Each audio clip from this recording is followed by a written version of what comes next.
Hello and welcome.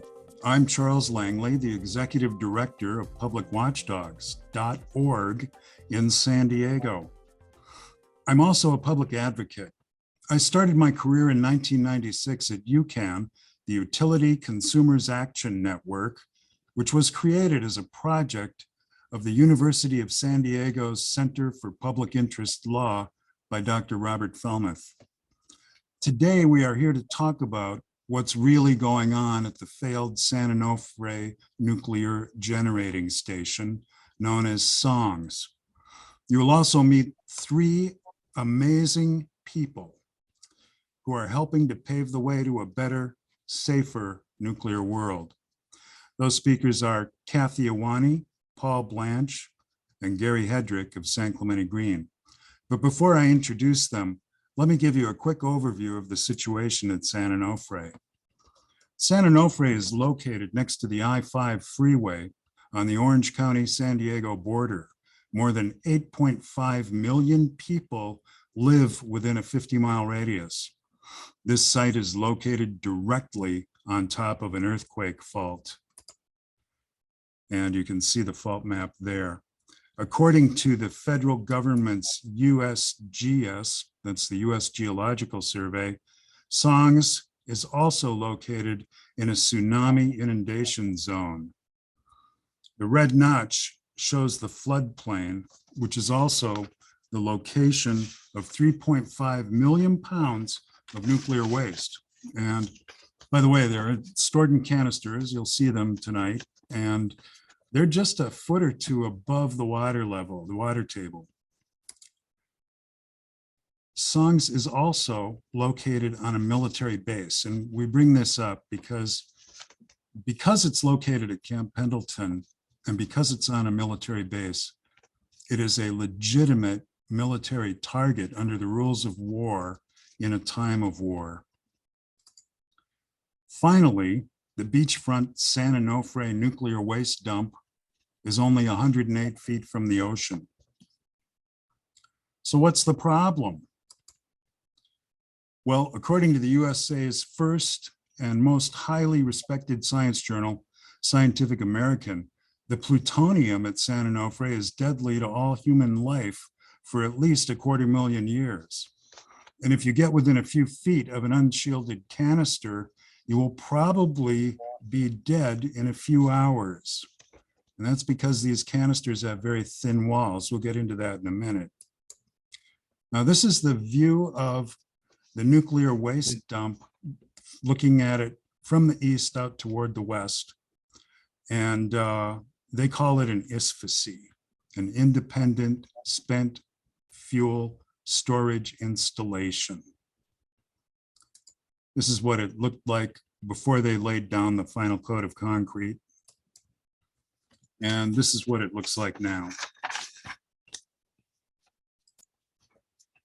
Now this is the actual brand of canister being used at San Onofre to store radioactive nuclear waste. It's a Holtec MPC-37 or multi-purpose canister that has not yet been welded shut. Each of those egg crate holes will actually hold a nuclear waste spent fuel assembly. So this is another view. The walls on these canisters are 5/8 of an inch thick.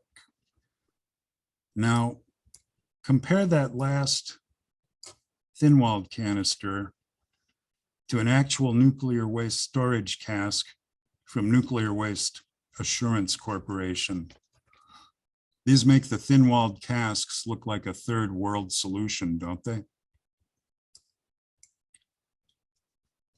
This is a picture of the spent fuel that's inside each canister. A lot of people have the idea that it's some kind of goo or glowing liquid, but fuel rods are made of metal and a bundle of them makes up a spent fuel assembly. And what's so crazy about nuclear fuel is that it's really harmless before it goes into the nuclear reactor. And when it comes out, it's absolutely deadly. Now, Once the canister is welded shut by robots in a refrigerated deep water pool, it is placed in an overpack canister like this one to shield the workers from deadly radiation. Then it's wheeled out onto the nuclear waste dump, the ISFAC, with super heavy-duty equipment. Each fully loaded canister weighs more than 100,000 pounds. One thing you should know is that these canisters are sizzling hot when they're fully loaded. And if you get within a few feet of an unshielded canister, you're in trouble. What we're seeing here, of course, is a canister with a heavy overpack. Now, the cans are cooled with convection air cooling on the outside of the canister, which rests inside these silos.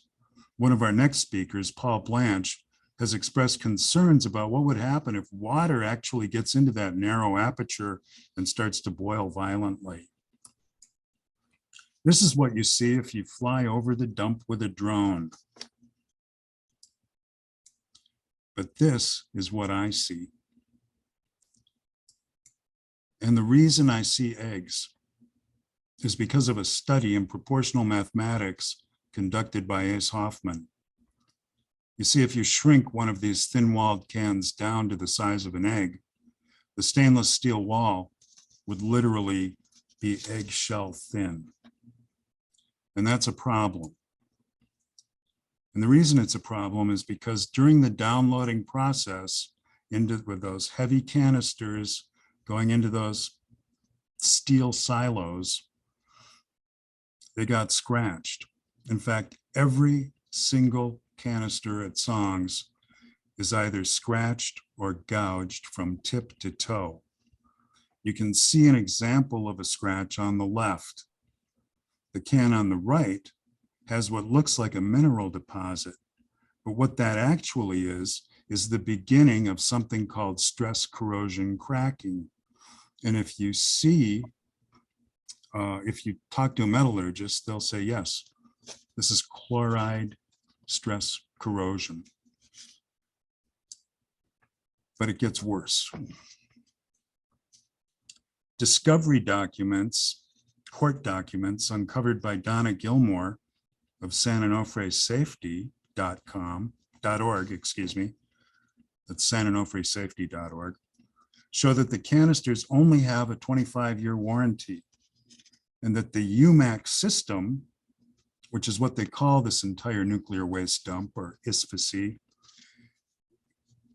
is, with all the silos, it's only warranted for 10 years.